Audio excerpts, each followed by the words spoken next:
Celui qui commence un cours en comodal n'a peut-être pas besoin de tous ces outils pour réussir quand même une séance qui peut être bien sûr intéressante. On peut tout simplement commencer avec uniquement la plateforme Adobe Connect et puis se présenter devant les étudiants en classe, puis projeter un partage d'écran sur les toiles qui sont dans les classes. Et puis, je dirais, l'interactivité est faite à travers l'auxiliaire qui peut répondre éventuellement au chat. Puis on pourrait faire quelque chose de simple comme ça. Bien sûr, pour aller plus loin, on a équipé une salle avec un tableau interactif. L'avantage du tableau interactif, c'est que plutôt que de rester derrière le pupitre, puis qu'avec ma souris, rester en statique, puis si je veux faire une démonstration à l'écran, ben là je clique, mais là il faut essayer de suivre pour retrouver où se trouve le petit curseur quelque part. Là, l'intérêt du tableau interactif, c'est que visuellement et physiquement, eh bien, à la place de déplacer ma souris, je vais aller avec le tactile ou avec un stylet, mais là je vais avoir des gestes.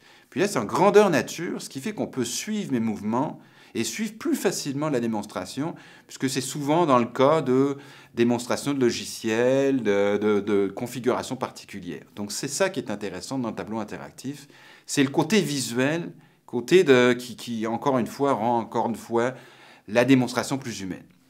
On peut rajouter par la suite la caméra. Donc là, la caméra, ça permet, entre autres, de pouvoir avoir l'ambiance en étant à distance. Puis pour vous dire que quand je regarde mes enregistrements, je dis « Waouh, c'est vrai que j'ai l'impression d'être dans la salle. » Puis si je suis en synchrone, ben finalement, c'est dans une salle virtuelle. C'est-à-dire que là, je peux voir le prof, je peux voir ce qui se passe dans la salle.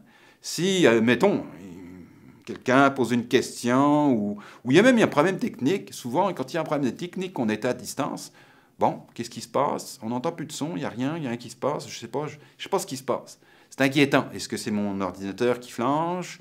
Là, on a l'ambiance. Donc, on a vraiment l'impression d'être dans la classe avec cette vidéo. Donc là, le principe est le même au niveau des étudiants qui sont à distance.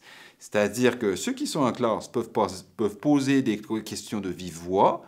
Bien sûr, je suis là bien sûr pour répondre. Je favorise qu'ils puissent m'interrompre. Puis à distance, les étudiants qui veulent poser des questions, malheureusement, ils ne peuvent pas faire par le son, si ça devient ingérable, mais ils peuvent intervenir de façon avec la plateforme. En utilisant, entre autres, le chat, on peut avoir des questions-réponses. Il y a des outils intégrés à la plateforme qui est Adobe Connect pour pouvoir le faire. D'où la nécessité d'avoir un auxiliaire qui m'assiste dans la salle, puisque je ne pourrais pas m'occuper en même temps de répondre aux questions sur le chat. Et quand l'auxiliaire, justement, a une question spécifique, il sent qu'il ne pourrait peut-être pas répondre, donc là, dans ce cas-là, c'est le porte-parole. Il devient porte-parole. Et donc, il lève la main comme un étudiant en classe, mais il lève la main pour les étudiants qui sont à distance.